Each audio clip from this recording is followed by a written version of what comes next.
Précédemment, dans les disparus de Crystal Lake. C'est quand même bizarre, non ? Tout le temps où il a vécu dans le coin, il y avait des filles qui disparaissaient et ensuite il déménage et d'un coup ça s'arrête. Je veux dire, nous au moins, on l'a retrouvé. On est chanceux quelque part. Et au fond, même le coupable, on sait très bien qui c'est. Aujourd'hui, c'est très différent parce que maintenant, avec tous les gadgets électroniques, on peut trouver des preuves beaucoup plus facilement. On peut tracer les personnes pratiquement en temps réel. C'est beaucoup plus facile de trouver quelqu'un maintenant. La plupart du temps, on met quelques jours, pas plus. La seule fois, c'est un soir où on s'est disputé, où il était très en colère. Il m'a dit « Fais gaffe à toi ou tu vas finir comme ta sœur. » Je suis Matthew William Phelps et vous écoutez Les Disparus de Crystal Lake.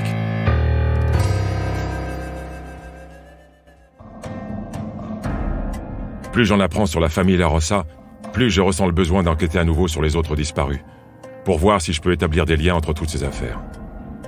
Je l'ai déjà dit dans un épisode précédent. En 1973, les habitants étaient sur le qui-vive dans les petites villes du Connecticut, d'Ellington, de Toland et de Vernon. C'était après la disparition de Janice Pocket, 7 ans, qui était partie à vélo dans les bois près de chez elle pour chercher un papillon. Tout le monde avait été choqué par cette affaire. Surtout qu'à peine 5 ans plus tôt, Debbie Spickler, alors âgée de 13 ans, avait elle aussi disparu dans le même coin. Tout comme Lisa White, 13 ans également, évaporée sans laisser de traces. Et tous ces enlèvements ont eu lieu pratiquement au même endroit. Pour les habitants et les journalistes, il a toujours été clair qu'il y avait un lien entre toutes ces affaires. D'ailleurs, sur les avis de recherche qu'on trouvait un peu partout en ville, et que les gens distribuent encore aujourd'hui, il y avait leurs 3 visages côte à côte. 3 jeunes filles, qui ont toutes disparu sans laisser de traces. Et pourtant, quand on enquête en profondeur, on réalise qu'en fait, il n'y a pas tant de points communs que ça entre l'histoire de Debbie et les 2 autres. Ce qu'on sait, ou plutôt ce qu'on croit savoir, c'est que pendant l'été 1968, Debbie Spickler était à Vernon chez son oncle et sa tante pour passer les vacances avec ses cousins. Elle était originaire de Mystic, une petite ville du Connecticut, qui se trouve au sud de la région qui nous intéresse, à 1h30 de voiture à peu près. Le jour du drame, Debbie portait un débardeur blanc, un short à pois et des baskets blanches. Elle se rendait au parc avec sa cousine pour profiter de la piscine qui y était installée pendant l'été. Elle est restée seule un instant, et plus personne ne l'a jamais revue. La cousine, qui avait 17 ans à l'époque, avait oublié sa serviette. Elle est retournée à la maison pour la récupérer, et elle a laissé Debbie partir devant, en lui promettant de la retrouver au parc. Du moins, c'est comme ça que tout le monde croit que ça s'est passé.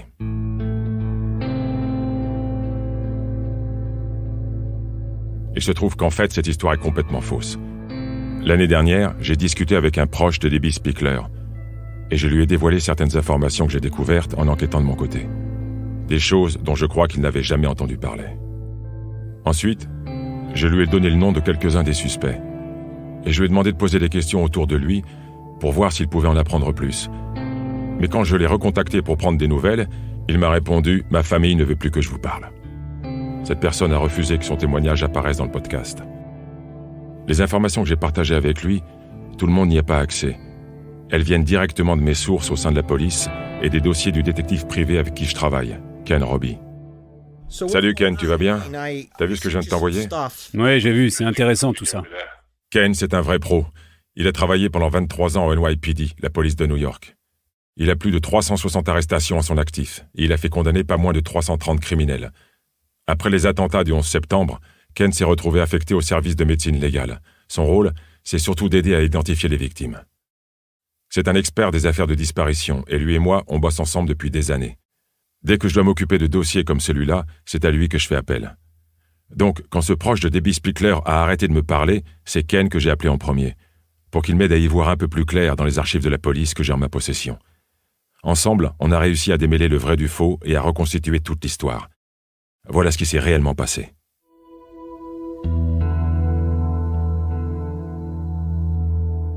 Le 24 juillet 1968, vers 15h30, Debbie Spickler et sa cousine sont partis de chez l'oncle et la tante de Debbie pour se rendre chez une amie à elle, qui habitait à un bon kilomètre de là, en direction de l'ouest.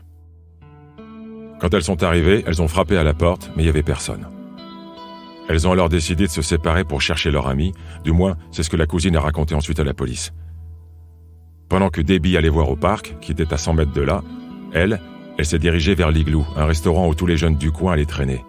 Irene et Suzanne LaRosa y étaient tout le temps, tout comme Lisa White. Sa cousine est la dernière personne à avoir vu Debbie Spickler. La police n'avait qu'une seule piste pour retrouver la gamine. La cousine de Debbie a rapporté aux forces de l'ordre que la veille de sa disparition, Debbie était à l'Igloo avec un adolescent du coin, un certain Ed Holgerson Jr., qui avait 16 ans à l'époque. Il y avait aussi un ami du garçon en question, un autre ado, qui se faisait surnommer Buzzy. La police a pu retrouver Buzzy, mais pour ce qui est d'Ed Holgerson, il a apparemment disparu le même jour que Debbie Spickler.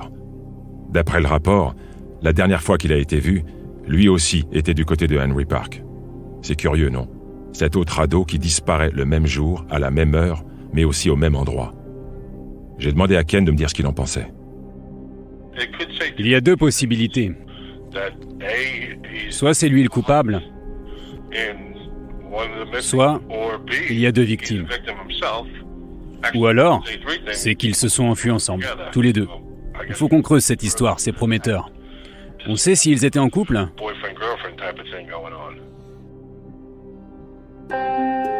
Dans cette affaire Debbie Spickler, il y a un truc qui m'a toujours dérangé. Dans le coin, tout le monde est sûr qu'il y a un lien avec les autres disparitions. Pourtant, à bien y regarder, c'est pas exactement la même histoire. Pour les autres disparitions, au fil des années, j'ai trouvé des indices qui montrent que tout serait lié au meurtre de Suzanne LaRosa.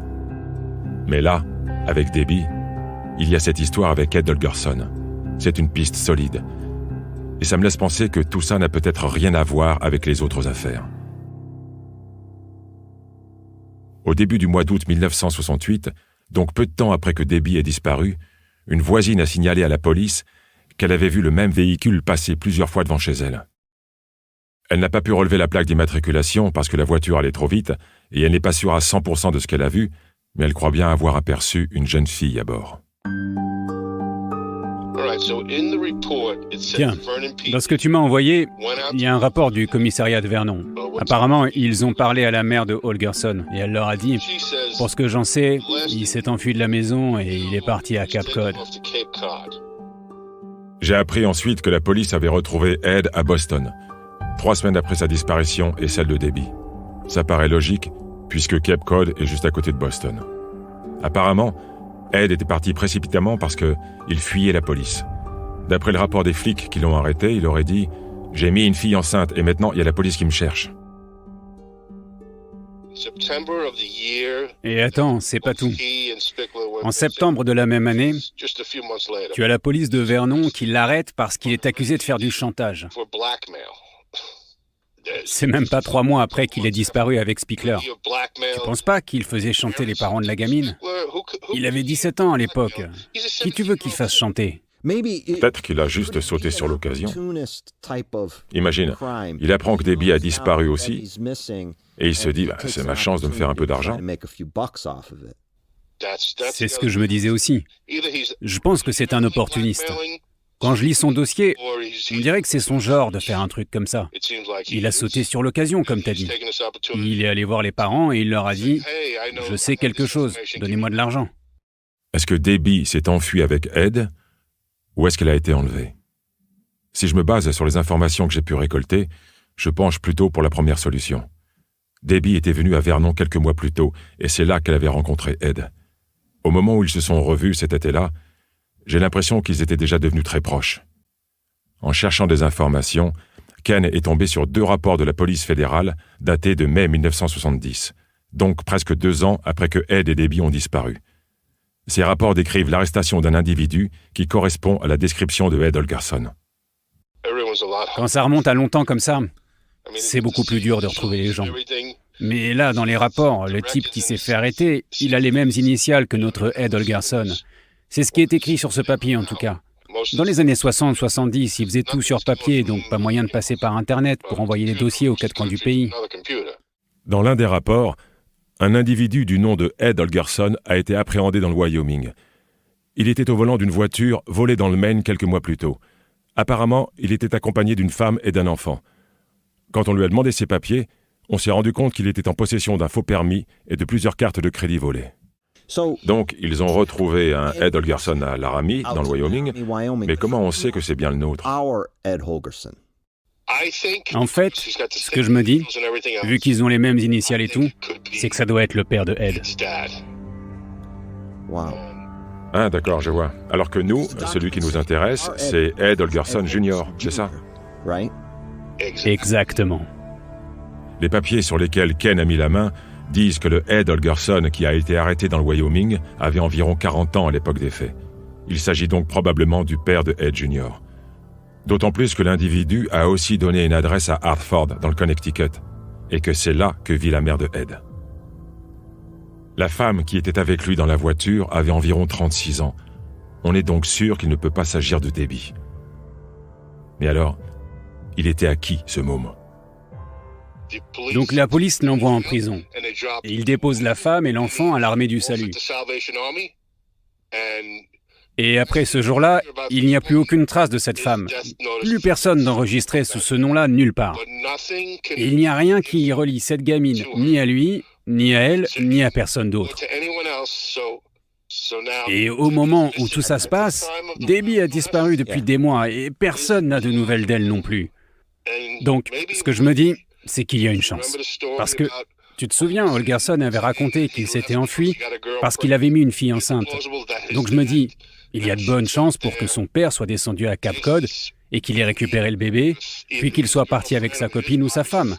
Et ensuite, ils sont partis dans une traversée du pays pour aller jusqu'en Arizona, parce qu'il essayait de déménager là-bas.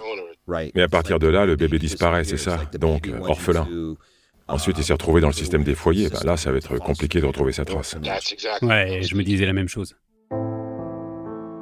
Ce bébé, s'il est encore en vie aujourd'hui, n'a sûrement pas la moindre idée de qui sont ses parents. J'ai voulu interroger la cousine de Debbie, celle qui était avec elle le jour où elle a disparu. Mais elle m'a dit qu'elle ne voulait pas parler de cette affaire, ni à moi, ni à personne. Pourtant, quand la police de Vernon l'a interrogée en 2010, elle a révélé des choses très intéressantes. Elle a notamment dit que Debbie avait une dent de devant cassée, et qu'elle était, je cite, « déjà plutôt bien faite pour une fille de cet âge ». Mais à part ça, elle s'est tenue à la version de l'histoire qu'elle avait racontée en 1968, et elle n'a rien révélé de nouveau. Elle a quand même confessé que Debbie lui avait dit avoir l'impression d'être un fardeau pour sa famille. Ce sont ses mots exacts. J'ai toujours trouvé bizarre que personne de la famille Spickler n'ait jamais voulu parler publiquement de Debbie. Même sur la photo qu'ils ont donnée à la police, la gamine a l'air d'avoir 10 ou 11 ans, alors qu'elle en avait 13 quand elle a disparu. Maintenant que Ken m'a un peu éclairé sur tout ce qui s'est passé avec Ed Holgerson, ce qu'il faut que j'arrive à comprendre, c'est d'où sort cette histoire de serviette de bain oubliée, et pourquoi tout le monde pense que c'est comme ça que ça s'est passé. Maintenant qu'on a dit tout ça, ça nous avance quand même pas à grand-chose. En revoyant tous les éléments du dossier, ce que je me demande, c'est... Bon sang, mais où est passée Debbie Spickler? Qu'est-ce qui lui est arrivé? Est-ce qu'elle est encore en vie? Si tu veux mon avis, c'est pas impossible qu'elle soit encore parmi nous et qu'elle ait refait sa vie quelque part.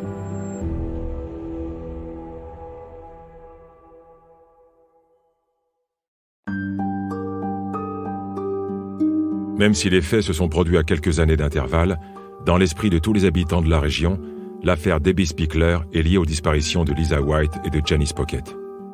Mais je suis à peu près sûr que c'est faux, et que ce qui est arrivé à Debbie n'a rien à voir avec les autres affaires.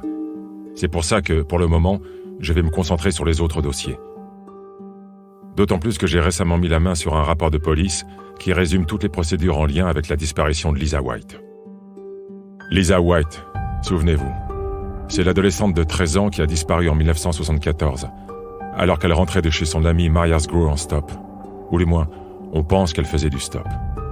À l'époque, cette Maria habitait à 2 pas de l'appartement de Bob et Suzanne La Rossa, à Vernon, sur la commune de Rockville.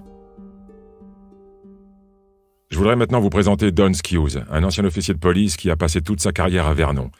C'est lui qui a pris en charge l'enquête sur la disparition de Lisa, et à mon avis, c'est lui qui a été le plus proche de faire toute la lumière sur cette affaire. Au début, personne prenait cette histoire au sérieux. Les collègues, ils pensaient tous que c'était juste une fugue. Don avait 25 ans quand il a rejoint le commissariat de police de Vernon. C'était en 88, soit 14 ans après la disparition de Lisa White.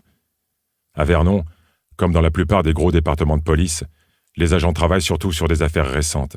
Mais chaque officier se voit aussi confier la responsabilité d'une affaire plus ancienne qui n'a jamais été élucidée. Très vite après avoir rejoint la crime, Don s'est donc retrouvé en charge du dossier Lisa White. Une pratique courante à l'époque, c'était que quand on recevait un témoignage, on allait vérifier. Mais si ça donnait rien, on n'en gardait aucune trace. Personne ne laissait jamais de notes. Donc quand j'ai repris le dossier des années plus tard, il n'y avait pas moyen de savoir vraiment qui avait déjà été interrogé et qui n'avait pas encore parlé. On se souvient que Lisa White était pressée de rentrer chez elle le soir où elle a disparu parce qu'elle n'avait pas le droit d'être dehors. Elle avait fait le mur pour aller voir son amie Maria, mais elle était censée être chez elle, dans sa chambre. Elle était punie à cause d'une virée en voiture qui avait mal tourné. Au début, les rapports de police disaient qu'elle était avec 2 jeunes hommes ce soir-là, mais en fait, il y avait Lisa, Maria, et non pas 2, mais 4 garçons, qui avaient tous quelques années de plus que les 2 adolescentes. C'était le soir d'Halloween, et toute cette petite bande avait fini au poste après avoir été arrêtés par la police parce qu'ils balançaient des citrouilles par la fenêtre de la voiture. Avec le recul, est-ce qu'il y a des choses qui vous paraissent bizarres maintenant? Des détails que les enquêteurs de l'époque n'auraient pas vus? Il y a une question que personne ne s'était posée au moment où elle a disparu, et c'est celle-là. Est-ce que tout ça va plus loin que Lisa White? Est-ce qu'il y a un détraqué qui rôde dans la région et qui kidnappe des gamines? Il y avait déjà eu Janice Pocket, et puis Debbie Spickler quelques années avant ça, et tout ça s'est passé au même endroit, c'est-à-dire à Vernon. On s'est mis à essayer de trouver des rapprochements, on cherchait tout ce qui aurait pu faire le lien entre les disparitions. J'ai commencé à travailler avec la police de l'État du Connecticut. On s'est échangé nos notes, on cherchait si on n'avait pas raté quelque chose, ou si eux n'étaient pas passés à côté d'un truc. Vous avez trouvé quelque chose? Non, rien de très probant. Ils avaient quelques noms, mais c'était des suspects sur lesquels on avait déjà enquêté. On a revérifié, on a refait des interrogatoires, mais rien. Et en plus de ça, comme le temps avait passé, il y avait des suspects qui étaient déjà morts. C'est une affaire qui traîne depuis plus de 40 ans, donc vous imaginez bien que des témoignages, le commissariat de Vernon en a reçu des centaines et des centaines. Il y en a d'ailleurs que j'ai étudiés personnellement. La plupart de ces témoignages se sont avérés être de fausses pistes. Mais il y en a quelques-uns dont je me rappelle encore aujourd'hui. Par exemple, quelques jours à peine après que l'enquête a été lancée, il y a un voisin des amis avec qui Lisa était sortie la veille du drame qui est allé parler à la police. Il dit avoir entendu une fille crier et taper dans les murs chez ses voisins de Lisa 1 heure avant que la police arrive et commence à chercher la jeune fille. Quand on les a interrogés, les amis de Lisa ont affirmé qu'ils ne savaient pas où elle était passée, ni ce qui lui était arrivé. Il y a un autre témoignage que j'ai lu, dans lequel il est question d'un camionneur qui traversait Rockville cette nuit-là avec son fils. Celui-ci affirme qu'ils ont bien pris en stop une jeune fille qui attendait, le pouce en l'air, au bord de la route, que quelqu'un s'arrête pour l'aider à rentrer chez elle. Le camionneur a déclaré avoir fait monter la jeune fille au niveau du 7-Eleven, et la description qu'il donne correspond bien à Lisa White. Apparemment, il aurait déposé l'adolescente à la sortie de la ville, à l'endroit où Vernon touche la ville de Manchester, qui est juste à côté. Puis il aurait continué son chemin. À ma connaissance, la police n'a jamais suivi cette piste, ni essayé de retrouver ce camionneur ou son fils. En lisant une vieille déposition de Madame White, sa mère, j'ai aussi appris que Lisa avait un petit ami qui avait quelques années de plus qu'elle et qui justement vivait à Manchester. Elle est montée en voiture avec quelqu'un en qui elle avait confiance. Mais bien sûr, elle avait tort de lui faire confiance. Par contre, à l'époque, on n'a retrouvé aucune trace de violence nulle part, ni à l'endroit où elle était censée avoir disparu, ni dans les environs. Pendant un moment, la police s'est demandé si Lisa n'était pas partie vivre à Schneepsite Lake, à peu près à 1,5 km de l'endroit où elle avait été vue pour la dernière fois. Une femme affirmait l'avoir vue s'enfuir dans la rue, en criant « Il va me tuer, au secours !» C'était vers le milieu du mois de novembre 1974, quelques semaines après que Lisa a disparu. Quand cette femme a entendu crier dans la rue, elle est allée regarder par la fenêtre, et là, elle a vu une jeune fille qui ressemblait à Lisa White en train de courir, poursuivie par une camionnette. En tout cas, il y a un témoignage qui me paraît complètement fiable. C'est celui d'un ami de Lisa qui l'a aperçue le soir de sa disparition. Si on en croit ce qu'il dit, elle sortait de chez Maria's Grow et elle marchait en direction de l'est, vers le centre-ville. Donc dans la direction opposée à celle qu'avait indiquée Maria. Toujours d'après les déclarations de cet ami, Lisa était encore perturbée par ce qui s'était passé la veille au soir, et elle était en larmes. J'ai demandé à Don si ces témoignages-là leur avaient permis, à lui et à ses collègues, de se faire une meilleure idée de ce qui était arrivé à Lisa. Ma théorie, c'est qu'elle est montée en voiture avec quelqu'un qu'elle connaissait, soit un ami proche, ou bien une amie, ou même juste une connaissance avec qui elle se sentait en sécurité, mais je n'en sais pas plus. Un ami ou bien une amie. Vous voyez, c'est exactement pour ce genre de raison qu'il est vital pour moi de travailler avec la police, et surtout avec des policiers qui enquêtent sur l'affaire depuis des années. Je n'aurais jamais pensé à une femme. Parce que quand il y a des enlèvements, et surtout quand la victime est une fille, on a toujours tendance à se dire que c'est un homme qui a fait le coup. Mais parfois, les kidnappeurs utilisent des femmes pour mettre leur victime en confiance. Ça pourrait coller au scénario proposé par Don. À l'époque, il n'y avait pas trop de risque de faire du stop. Tous les jeunes le faisaient. Il y a aussi le fait que Bob LaRossa habitait juste à côté. Ça, c'est une piste que vous avez étudiée ou alors pas du tout?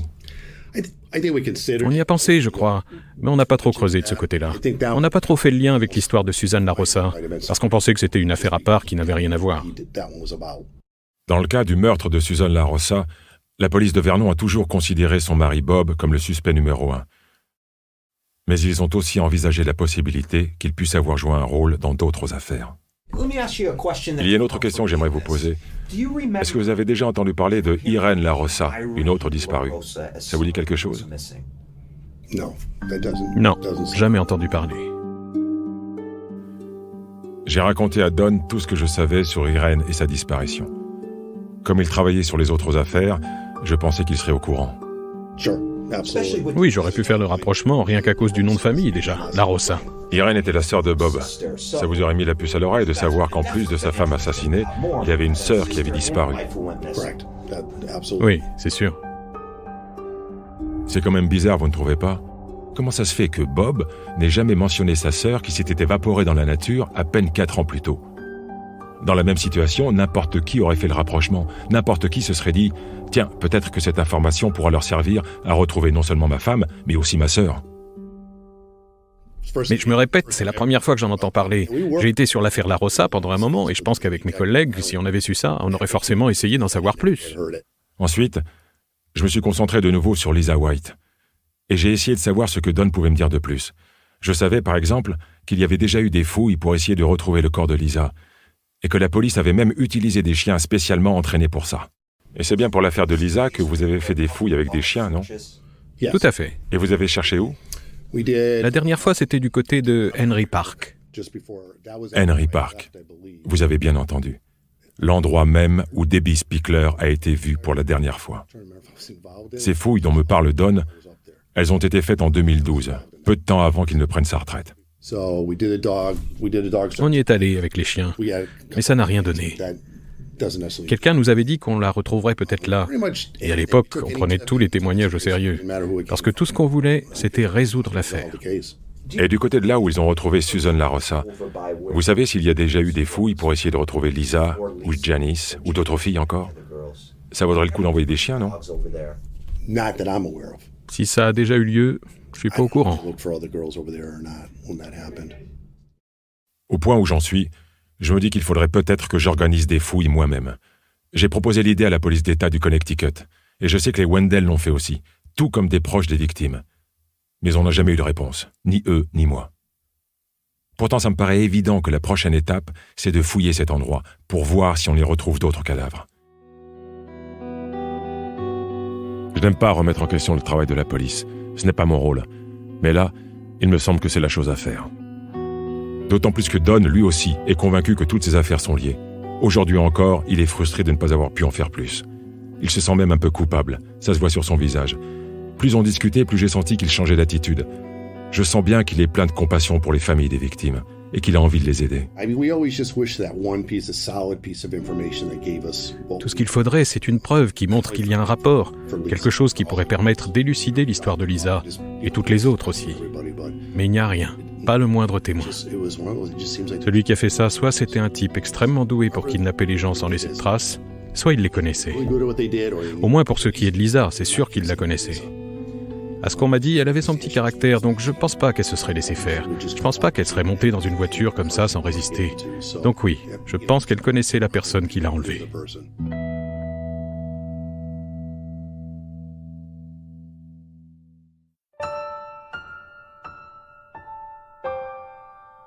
En 1981, la mère de Lisa, Julie Kelly, a fait une demande pour toucher son assurance vie. Elle avait désespérément besoin de tourner la page. Et un an plus tard, en 1982, les services de police du Connecticut ont publié leurs conclusions sur l'affaire Lisa White.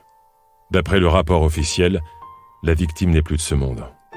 Elle est morte peu de temps après avoir disparu, après avoir accepté de monter dans la voiture d'un inconnu. Elle marchait dans la direction du centre-ville de Rockville quand le drame est arrivé. Ça a ruiné ma vie. Il n'y a pas un jour qui passe sans que j'y repense. Vous venez d'entendre un enregistrement de Judy Kelly, qui partage toute sa peine à l'idée de ne pas savoir ce qui est arrivé à sa fille. Il y a quelqu'un qui l'a enlevée de force et puis l'a assassinée. Elle est morte, j'en suis sûre. Tout ce que je veux, c'est savoir où elle est.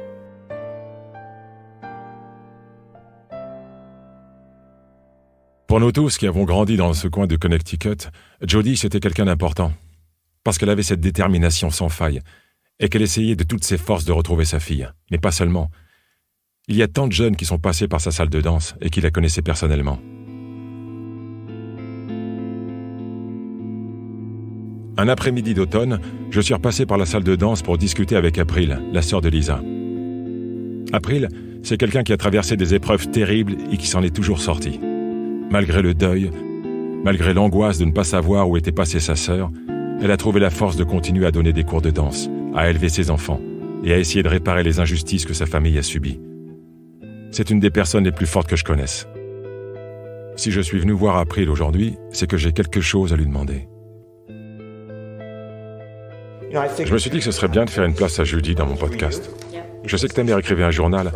Est-ce que tu voudrais bien en lire quelques extraits pour qu'on puisse un peu entendre sa voix? Ma mère écrit « Si seulement je pouvais avoir une seconde chance, je lui dirais à quel point je l'aime. » Tout le monde me dit « Ne t'inquiète pas, elle va revenir. » Peut-être qu'il dit ça pour me rassurer, mais ça ne marche pas du tout. On a tous besoin de temps pour faire notre deuil, pour pouvoir continuer à vivre. Mais on ne sait pas ce qui est arrivé à Lisa, donc ça nous empêche de faire le deuil. On a survécu à Noël, mais les cadeaux que j'ai achetés à Lisa sont là dans le salon. Il n'y a personne pour les ouvrir. Le mois de mars vient de se terminer. Je n'arrive plus à faire confiance à la police. Les jours se suivent et se ressemblent. Tout est comme dans un brouillard. Je prie tous les jours que quelqu'un retrouve Lisa pour qu'on puisse reprendre le cours de nos vies.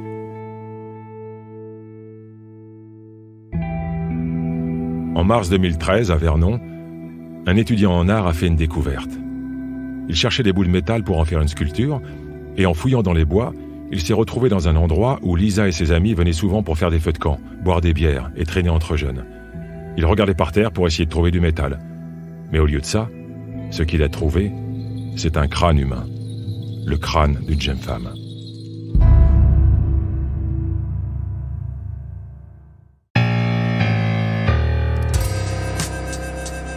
Dans le prochain épisode des Disparus de Crystal Lake. C'était tout près de chez moi. Vraiment, je le sentais dans mes tripes. C'était forcément elle. Je crois que tout ce que je voulais, c'était être sûre de ce qui lui était arrivé. Et qu'on ne soit plus dans le doute, ma mère et moi. C'est pour ça, quand on a su la vérité, ça m'a fait comme un coup de couteau en plein cœur. Ils lui ont posé les mêmes questions 50 fois.